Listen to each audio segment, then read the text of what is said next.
আসসালামু আলাইকুম। আজকে আমরা আলোচনা করব প্লান্ট ব্রিডিং কোর্সের একটি টিকা প্রশ্ন বহুমুখী সংকরায়ন পদ্ধতি বা মাল্টিপল ক্রস মেথড সম্পর্কে।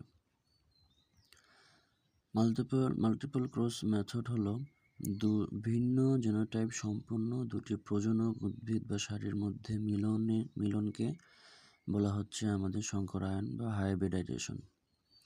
সংকরায়নের মাধ্যমে দুটি ভিন্ন বৈশিষ্ট্য সম্পন্ন উদ্ভিদের যৌন মিলনের ফলে উৎপন্ন জাতকসমূহের কৌলিক ভিন্নতার উপর প্রাকৃতিক নির্বাচন নীতির চাপে নতুন জাতের উদ্ভব ঘটিতে পারে। এই সংকরায়ন বিভিন্ন ধরনের হতে পারে, তাদের মধ্যে মাল্টিপল ক্রস মেথড অন্যতম একটি পদ্ধতি।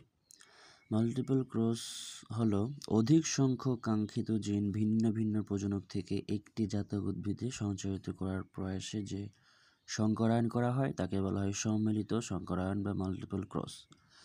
যেমন এখানে দেখেন আপনারা, এ এর সাথে বি ক্রস করার ফলে এবি হয়েছে, সি প্রজনকের সাথে ডি প্রজনক ক্রস করার ফলে সিডি হয়েছে, আবার এখানে ইএফ ক্রস করার ফলে ইএফ, জিএইচ ক্রস করার ফলে জিএইচ, এবিসিডি আবার ক্রস করার ফলে এবিসিডি, ইএফজিএইচ ক্রস করার ফলে আবার ইএফজিএইচ, আবার এদের মধ্যে ক্রস করার ফলে আমাদের ফাইনাল পাওয়া গেছে হচ্ছে এবিসিডি ইএফজি।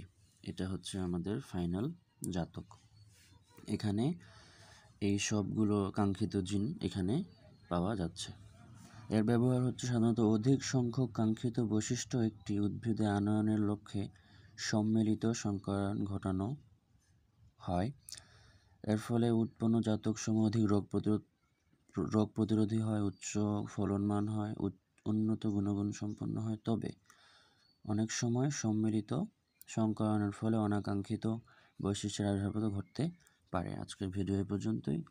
আল আন্দালুস চ্যানেল সাথে থাকার জন্য আপনাদের সকলকে ধন্যবাদ। আসসালামু আলাইকুম।